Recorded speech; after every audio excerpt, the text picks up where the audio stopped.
సాక్షాత్తు ఆ పరమశివుడు పార్వతీదేవికి చెప్పిన గొప్ప వ్రతం అదే 16 సోమవారాల వ్రతం. శివ ఆజ్ఞ లేనిది చీమైనా కుట్టదంటారు కదా, అలాంటిది ఈ వ్రతానికి ఆయన ఆజ్ఞ ఉండాల్సిందే. ఈ వ్రతం ఎలా చేయాలి, ఎప్పుడు చేయాలి అనేది ఈ వీడియోలో తెలుసుకుందాం. నమస్తే all, welcome back to my channel. ఈ వ్రతం నేను కార్తీక మాసంలో ఫస్ట్ సోమవారం స్టార్ట్ చేశాను. అలాగా 16 వారాలు 16 సోమవారాల వ్రతం కంప్లీట్ అయిపోయే కొద్దీ మాఘమాసం అయితే ఎండ్ అయిపోయింది. మాఘమాసం ఎండ్ అయిన తర్వాత 17వ వారం కూడా ఈ పార్థివ శివలింగాలన్నీ కలిపి 16 లింగాలు కలిపేసి పూజ చేయాలి.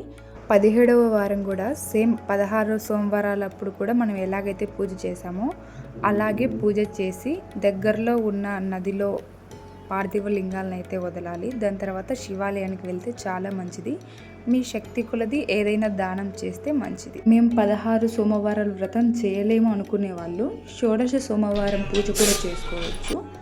నార్మల్గానే ఇలాగే మట్టితో లింగం చేసి అభిషేకం చేసి స్తోత్రాలను చదివి పూజలాగా కూడా చేసుకోవచ్చు. ఈ శివలింగాన్ని పుట్టమన్నుతోనే చేయాలి అంటే అవునండి, మ్యాక్సిమం 99% పుట్టమన్ను దొరికితే పుట్టమన్నుతోనే చేయండి. ఒకవేళ దొరకని వాళ్ళు పొలాలలో మట్టి ఉంటుంది కదా, అదైనా తీసుకోండి. ఎవరు తొక్కని ప్లేస్లో మట్టి ఉంటుంది కదా, ఆ మట్టితో అయినా చేయొచ్చు. మ్యాక్సిమం 99% పుట్టమన్నుతో చేస్తే చాలా మంచిది. మట్టితో శివలింగానికి పూజిస్తేనే చాలా మంచిది. ఒకవేళ కుదరని వాళ్ళు స్ఫటిక లింగానికో మీకు దగ్గర ఏ లింగం, మీ ఇంట్లో ఏ లింగం ఉంటే ఆ లింగానికి పూజించవచ్చు. పురాణాల ప్రకారం పుట్టమన్నుతోనే శివలింగం చేయాలనేది అయితే ఉంది. సిటీస్లో ఉన్న వారికి పుట్టమన్ను దొరకడం చాలా కష్టము. అలాంటి వాళ్ళు పూజా స్టోర్స్లో అయినా దొరుకుతుంది, లేదా ఆన్లైన్లో కూడా అవైలబుల్గా ఉంది. మీకు దగ్గరలో ఉన్న పుట్ట దగ్గరికి వెళ్ళి పూజించి అక్కడ ఉన్న పుట్టమన్ను అయితే తెచ్చుకోవచ్చు. నేనైతే అలానే చేశాను. ఈ పూజ ఏ టైంలో స్టార్ట్ చేయాలి, ఏ టైంకి చేసుకోవచ్చు అంటే సోమవారం రోజున ఉదయం అయినా చేసుకోవచ్చు, లేదా సాయంత్రం అయినా చేసుకోవచ్చు. వ్రతం చేసే ముందు రోజు, వ్రతం చేసిన అంటే సోమవారం రోజు ఆ 2 రోజులు, దాని తర్వాత మంగళవారం 3 రోజులు బ్రహ్మచర్యం అయితే పాటించాలి.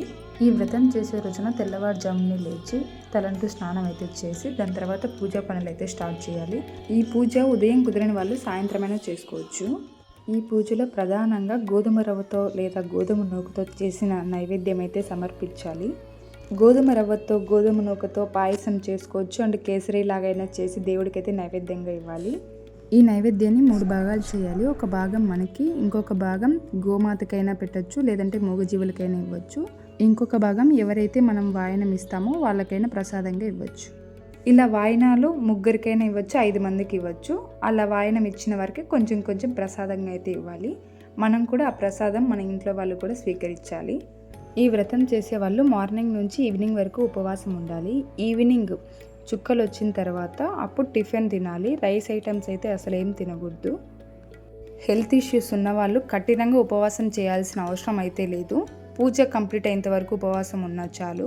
మనం వ్రతం చేసే రోజున పీటనైతే ఏర్పరచుకోవాలి. ఖచ్చితంగా శివపార్వతుల ఫోటో అయితే అక్కడ పెట్టి కలశం పెట్టిన తర్వాత పార్థివ శివలింగాన్ని అయితే ఏర్పరచుకొని ఫస్ట్ కలశారాధన చేసి దాని తర్వాత గణపతి పూజ చేసిన తర్వాత పార్థివ లింగానికి అయితే పూజ చేయాలి.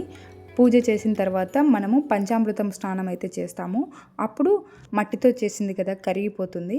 పార్థివ లింగానికి చూపిస్తూ మీ ఇంట్లో ఉన్న స్ఫటికలింగానికైనా అభిషేకం చేయొచ్చు. లేదు మా ఇంట్లో స్ఫటికలింగం అలాగా ఏమీ లేదు అంటే పక్కనే ఏదైనా కప్పు పెట్టుకోండి, లింగానికి చూపిస్తూ అక్కడ పాలు వేయండి, లేదా తేనె, పెరుగు. ఒకవేళ ఏమీ లేకపోతే పంచామృత స్నానం చేయకపోయినా కూడా నీళ్ళైనా అక్కడ చూపిస్తూ డ్రాప్గా కొంచెం వేయండి.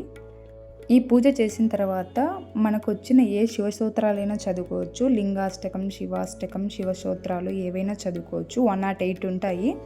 అవి చేస్తూ మనం ఫ్లవర్స్ వేస్తూ చేయాలి. నేనైతే నాకు దగ్గర ఉన్న ఫ్లవర్స్తో అయితే చేశాను. శివుడికి చాలా ఇష్టమైన పారిజాత పూలు అండ్ శంకు పూలు, మారేడు దళాలతో అయితే చేశాను. ఖచ్చితంగా బిల్వపత్రాలతో అయితే అర్చన చేయండి, చాలా మంచిది. నేనైతే బిల్వాష్టకం చదువుతూ బిల్వపత్రాలతో స్వామిని అయితే పూజించాను. పూజ అయిపోయిన తర్వాత స్టోరీస్ కూడా ఉంటాయి. ఈ వ్రతానికి సంబంధించిన కథ ఉంటుంది, ఈ కథ కూడా చదవాలి. ఈ పూజ ఎలా చేయాలి, ఎలా చదవాలి, ఆ బుక్ వచ్చేసి 16 సోమవారాల వ్రతం బుక్ స్టోర్లో అయినా ఉంటుంది, లేదు అంటే ఆన్లైన్లో కూడా అవైలబుల్గా ఉంది. ఇంకా లేదంటే 16 సోమవారాల వ్రతం అని చెప్పి ఆన్లైన్లో సెర్చ్ చేస్తే PDF కూడా వస్తుంది. శివాష్టకం, బిల్వాష్టకం ఇవన్నీ పీడిఎఫ్ లాగా మనకు దొరుకుతాయి. మనము ఒకవేళ కథ చదవకపోయినా, ఒకవేళ టైం లేకపోయినా కూడా మనము విన్నా కూడా చాలా మంచిది. ఇలాగ 16 సోమవారాల వ్రతం 16 వారాలు అయితే చేయాలి. స్కిప్ చేయకుండా లాస్ట్ వరకు చూసిన అందరికీ థ్యాంక్ యూ. ఆ శివయ్య అనుగ్రహం మీకు ఉండాలని కోరుకుంటూ ఓం నమః శివాయ.